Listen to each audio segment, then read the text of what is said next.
Bonjour. En fait, merci beaucoup de votre présence aujourd'hui. Je vais prendre les prochaines 20-25 minutes pour vous parler d'un projet qui m'est très cher. En fait, c'est la plateforme du CRLB virtuel qui, selon nous, est une mine d'informations pour les personnes avec une déficience physique. En fait, je vous parlerai un petit peu de l'histoire du projet du CRLB virtuel, là, juste pour camper la naissance du projet.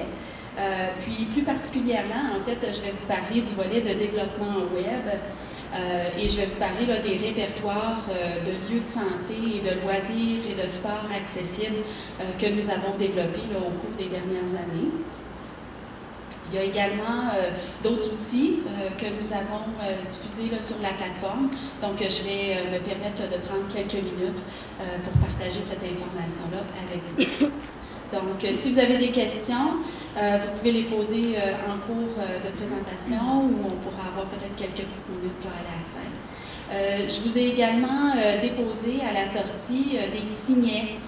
Je me permets de vous le dire tout de suite, si jamais j'oublie à la fin. En fait, les signets contiennent des informations, les sites web, ainsi que les adresses courriels auxquelles je vais faire référence au cours de la présentation.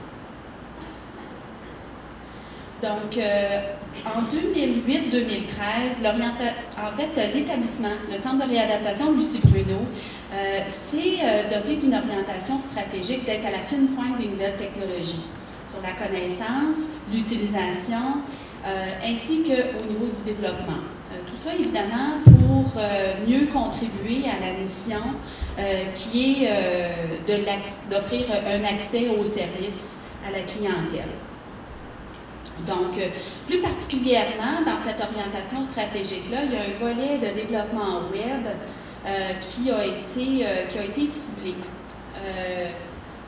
Il y a, parallèlement à cette initiative-là, en fait, il y a un projet de doctorat qui a permis, en fait, de recenser les écrits pour voir, en fait, quels étaient les outils technologiques, les plateformes technologiques disponibles à la clientèle.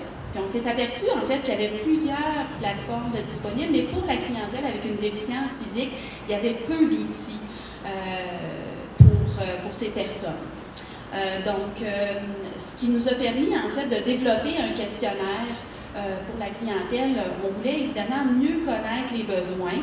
Ce questionnaire a été envoyé à environ 500 personnes, ce qui nous a permis, en fait, de retirer des grandes lignes.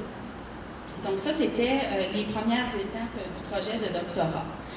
Ce qui nous a été identifié, essentiellement, c'était d'avoir un accès rapide à une information pertinente, fiable surtout, et centralisée.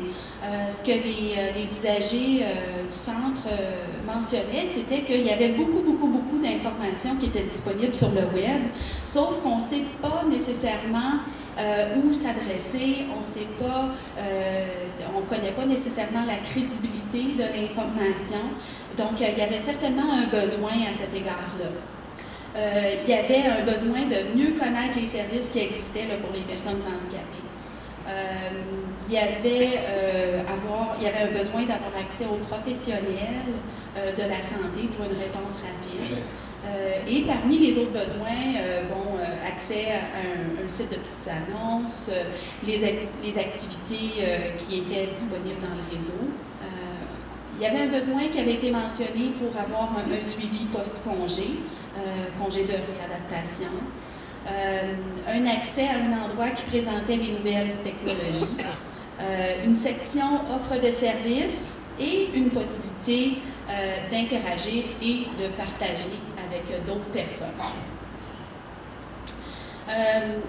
Ce qu'on a identifié aussi, une problématique qui nous semblait majeure, c'était qu'à cette époque, en 2008-2009, il y avait peu d'instances qui étaient, on pense C3S, CLSC, OPHQ, Ville de Montréal, qui étaient en mesure de préciser le niveau d'accessibilité pour la clientèle qui était à mobilité réduite, qui se déplaçait en fauteuil roulant.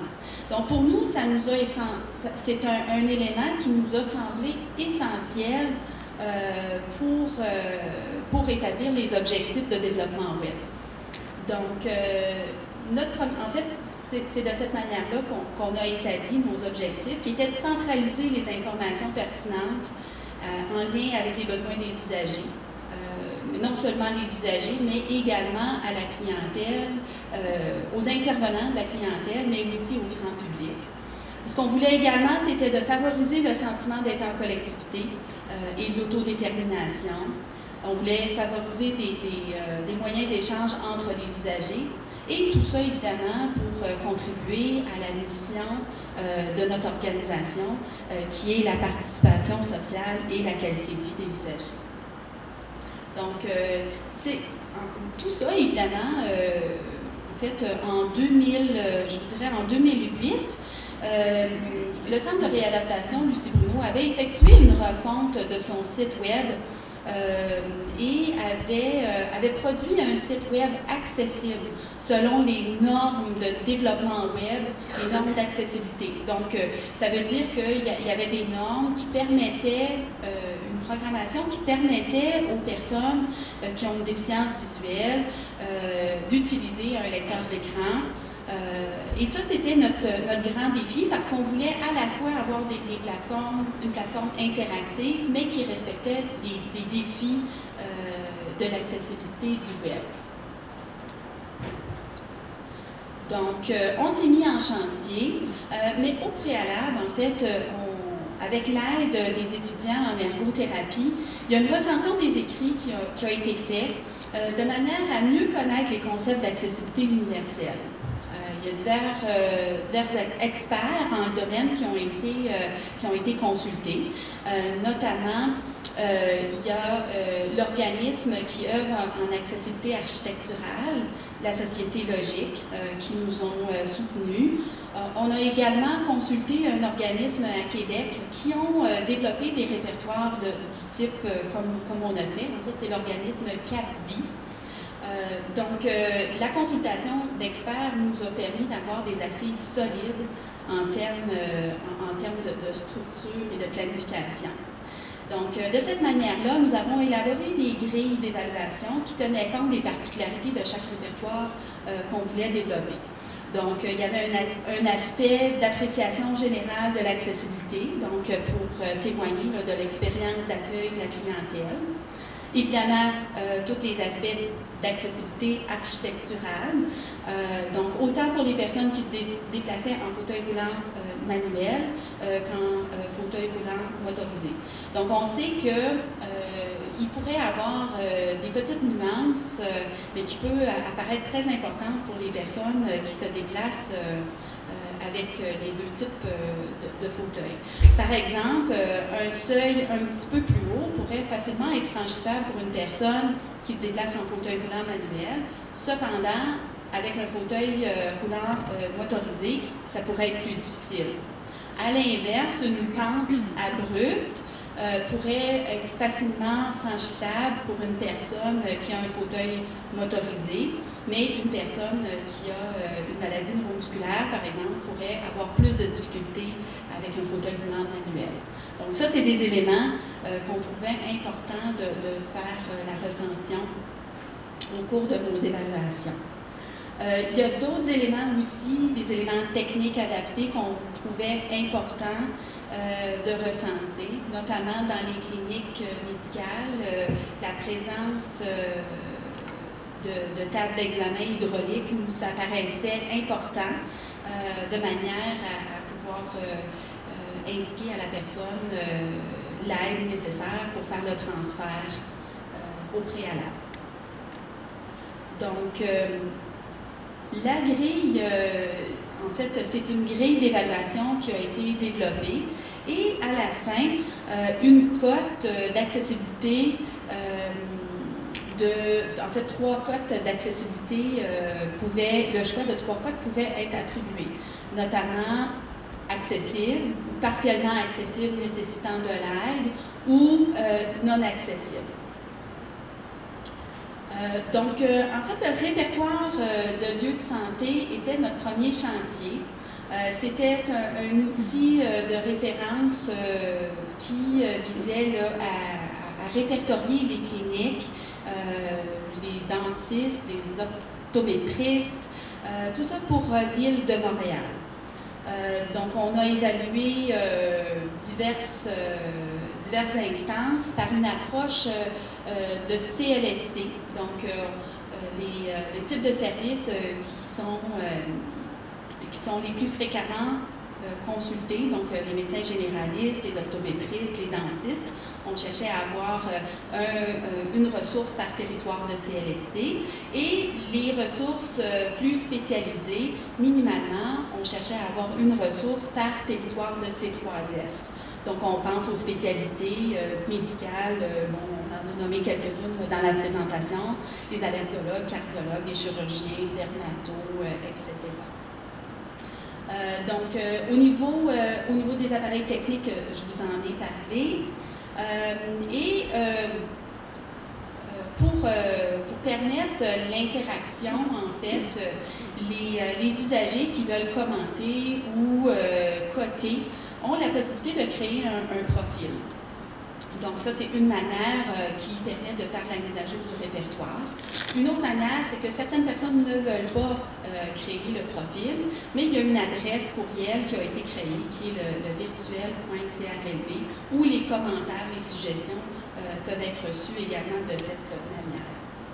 Donc, cette carte vous illustre en fait l'étendue des travaux que nous avons faits. Donc, on voit là, par chaque couleur représente en fait un territoire de C3S et chaque sous-section représente en fait un territoire de CLSC. Donc, ça représente en fait, je vous dirais, c'était 2 étés où des étudiants, c'était des emplois d'étudiants en ergothérapie qui ont procédé là, à cette recension. C'est important de mentionner que les cotes d'accessibilité ont été attribuées par consensus. En fait, les évaluations se faisaient par équipe de 2 personnes et ensuite, ils s'entendaient pour attribuer une cote. Donc, pour nous, cette rigueur était très, très, très importante. Donc, le deuxième chantier qui a été entamé par la suite, c'est un répertoire de loisirs et de sport accessibles. Donc, cette fois-ci, on savait en fait que Keyroul avait des travaux et avait beaucoup d'informations sur le niveau d'accessibilité au niveau touristique. Cependant, nous, ce qu'on visait, c'était d'avoir des installations, mais vraiment au niveau du quartier, pour favoriser les activités près du domicile. Donc, ce qu'on a cherché à répertorier en collaboration ou en partenariat avec l'organisme communautaire Altergo, c'était des centres de loisirs, des parcs de quartier avec des piscines extérieures, des piscines intérieures, les arénas, les bibliothèques et les maisons de la culture. Donc, on s'entend qu'on ne voulait pas répéter le travail de Keyroul, mais vraiment d'y aller au niveau du quartier. Donc, la première étape, c'est que nous avons procédé aux installations du territoire de l'Est de Montréal, où, en fait, plus de 200 installations ont été évaluées et répertoriées, qui ont été diffusées sur la plateforme du CRLB virtuel lors de son lancement en automne 2012. Donc, à la suite, en fait, la suite ou l'évaluation du territoire de l'Ouest était sérieusement compromis par les mesures d'optimisation qui étaient présentes là, partout au sein du réseau. par la suite, on a eu un soutien financier avec le Centre de réadaptation Constance Lethbridge et un soutien financier également de la Fondation du Centre de réadaptation Lucie Bruno, ce qui nous a permis de compléter avec le territoire de l'Ouest. Et maintenant, on est fiers d'annoncer officiellement aujourd'hui que le territoire de l'Ouest pour le répertoire de loisirs et de sport accessible est maintenant disponible sur la plateforme du CRLB virtuel. Donc, les mises à jour, en fait, sont prévues de la même manière que pour le répertoire de lieux de santé. Donc, cette fois-ci, en fait, pour les loisirs et les lieux de loisirs et de sport, l'approche a été un peu différente. Donc, on voit que la carte est divisée cette fois-ci au niveau des arrondissements. Donc, par arrondissement, on a cherché à répertorier les différentes catégories de lieux. Donc, je vais me permettre de prendre quelques minutes peut-être pour vous faire une démonstration sur le web. Donc, ce lien m'amène directement sur le site du Centre de réadaptation Lucie Bruno. Donc, on est ici au niveau ça c'est le répertoire. Je vais aller ici. Donc, ici, en fait, on retrouve la page d'accueil du CRLB virtuel. Donc, on a ici les différents répertoires qui sont disponibles. Donc, je vais rentrer, on va tenter de faire une petite démonstration au niveau du répertoire de loisirs et de sport accessible.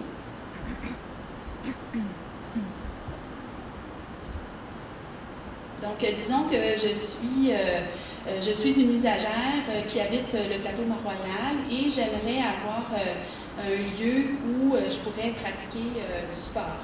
Donc, je vais ici, je peux faire une recherche dans la marge de gauche et je vais aller, par exemple, le plateau Mont-Royal, ici. Et j'insère mes critères de recherche, donc centre de loisirs. Et je fais une recherche. Et on voit que 5 résultats au niveau de l'arrondissement Plateau Mont-Royal ressortent. Donc, par exemple, je clique sur l'organisme Biomax. Et ici, on voit les énoncés d'appréciation générale de l'accessibilité. On voit des avantages, des inconvénients et des commentaires généraux. Donc, on voit que de manière générale, la majorité des installations sportives sont accessibles. Les salles d'activités communautaires sont accessibles. Il y a une programmation contenant des activités dédiées aux personnes vivant un handicap qui sont accessibles. Puis, plus précisément, on peut consulter la section d'accessibilité architecturale où on voit l'accessibilité qui est évaluée pour le fauteuil roulant manuel et le fauteuil roulant motorisé.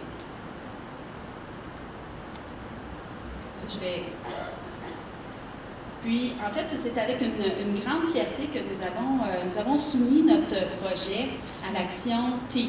En fait, l'Action TI est un regroupement qui vise à souligner les travaux québécois en technologie de l'information. Donc, nous avons soumis le projet des répertoires et avec une grande fierté que nous avons été lauréats au niveau, dans la catégorie des technologies de l'information au niveau de la société.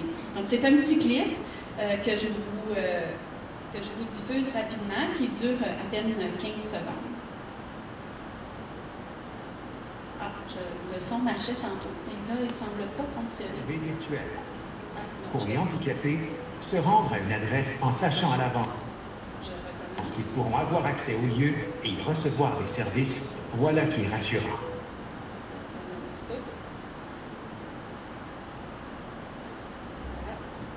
le Centre de réadaptation Lucie Bruno pour le projet Répertoire de lieux de santé, de loisirs et de sport accessibles du CRLV virtuel. Pour les handicapés, se rendre à une adresse en sachant à l'avance qu'ils pourront avoir accès au lieu et y recevoir des services, voilà qui est rassurant.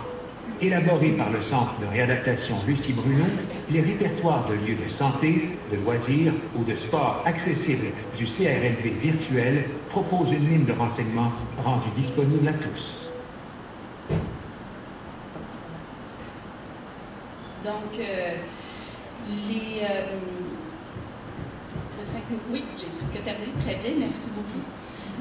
Donc, nous avons également d'autres outils qui sont disponibles sur la plateforme du CRLV virtuel. Donc, on a publié en fait un répertoire de ressources qui réunit en fait l'information que les usagers dont laquelle ils avaient exprimé le besoin.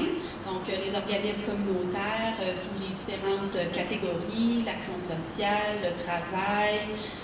Donc, il est possible d'accéder à un type de bottin. Et puis, au Centre de réadaptation, nous avons également un programme de projets spéciaux pour lequel le Club des APS a reçu un soutien de la direction. En fait, le Club des APS avait pour objectif d'explorer l'utilisation des technologies et des appareils mobiles auprès de la clientèle. Et c'est à travers des groupes d'une série de 12 groupes pour lesquels les intervenants et les usagers se sont rencontrés et ont discuté différents outils et différentes applications mobiles qui peuvent être utiles à la réalisation de leurs activités quotidiennes. Donc, dans les prochaines semaines, en fait, on vous invite à consulter et à aimer notre page Facebook, la page Facebook du Centre de réadaptation Lucie Bruno, parce que vous allez y retrouver en fait des capsules régulières qui vont vous présenter en fait les applications mobiles qui ont été discutées par le Club des APS. Et toutes ces applications-là vont se retrouver par la suite sur la plateforme du CRLV virtuel dans le répertoire des applications mobiles. Donc, au fil du temps, en fait, la plateforme du CRLV virtuel est devenue pour nous une référence. Le personnel à l'accueil l'utilise pour répondre aux questions des personnes qui peuvent appeler. Les intervenants ont su intégrer l'utilisation du CRLV virtuel dans leur pratique. Donc, en espérant aujourd'hui que cette présentation vous a fait connaître cette information-là, parce que nous croyons que c'est de l'information qui peut être disponible aussi à d'autres intervenants du réseau, également à la clientèle, mais aussi au grand public. Parce que l'accessibilité, oui, c'est pour des personnes qui ont des déficiences motrices, mais nous avons des parents qui se promènent avec des poussettes, nous avons des personnes vieillissantes qui ont un souci également d'accessibilité. Donc, je vous remercie de votre attention.